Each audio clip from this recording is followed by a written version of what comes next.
ओम नमो भगवते वासुदेवाय। ओम कृष्णाय नमः।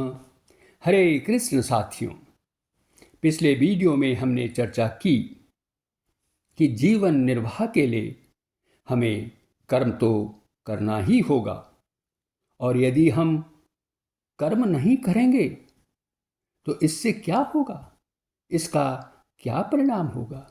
परिणाम यह होगा कि मनुष्य आलस्य में, निद्रा में ही पड़ा रहेगा और अंत में अधोगति अर्थात पतन को प्राप्त हो जाएगा।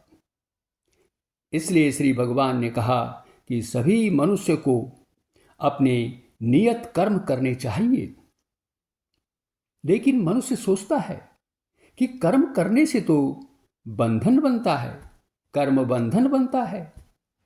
अब इस बंधन से हम अपने आप को कैसे छुटा सकते हैं, या कर्म बंधन से हम कैसे मुक्ति पा सकते हैं? इस संबंध में श्री भगवान क्या कह रहे हैं, आइए सुनते हैं। भगवत गीता अध्याय 3 का यह श्लोक, यज्ञार्थात् कर्मणो नेत्र लोकोऽयं कर्म बंधना तदर्थं कर्म कौन्तेय मुक्त संग समाचरः। अर्थात श्री भगवान कह रहे हैं कि यज्ञ के लिए किए जाने वाले कर्म के अतिरिक्त अन्य कर्म करने पर मनुष्य कर्म बंधन से बंध जाता है। अतएव हे अर्जुन, तुम आसक्ति रहित होकर कर्म रूप यज्ञ करो। अब हम इस श्लोक की विस्तृत व्याख्या करेंगे।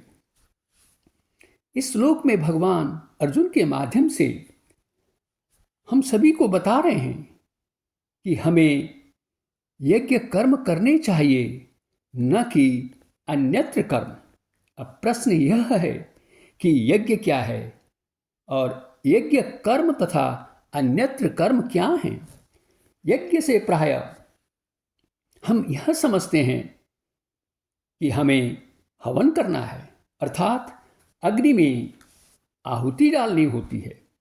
लेकिन गीता में यज्ञ के अंतर्गत दान है, तप है, होम, तीर्थ दर्शन, व्रत, वेदाध्ययन आदि समस्त शारीरिक, व्यवहारिक और पारमार्थिक क्रियाएं आती हैं।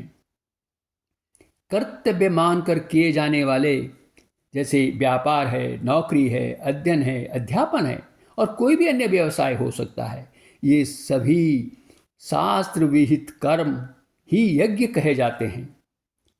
दूसरे शब्दों में कहें तो अन्य व्यक्तियों के हित को ध्यान में रखकर किए जाने वाले कर्म यज्ञार्थ कर्म, यज्ञ के लिए किए जाने वाले कर्म कहे जाते हैं। अन्यत्र कर्म वे होते हैं जो स्वार्थ पूर्ति के लिए किए जाते हैं।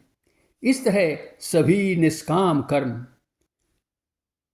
जो यज्ञ रूपी कर्म हैं और सभी सकाम रूपी कर्म, सकाम भाव से किए जाने वाले कर्म तथा निषिद्ध कर्म अन्यत्र कर्म कहे जाते हैं। अब यज्ञ से क्या तात्पर्य है?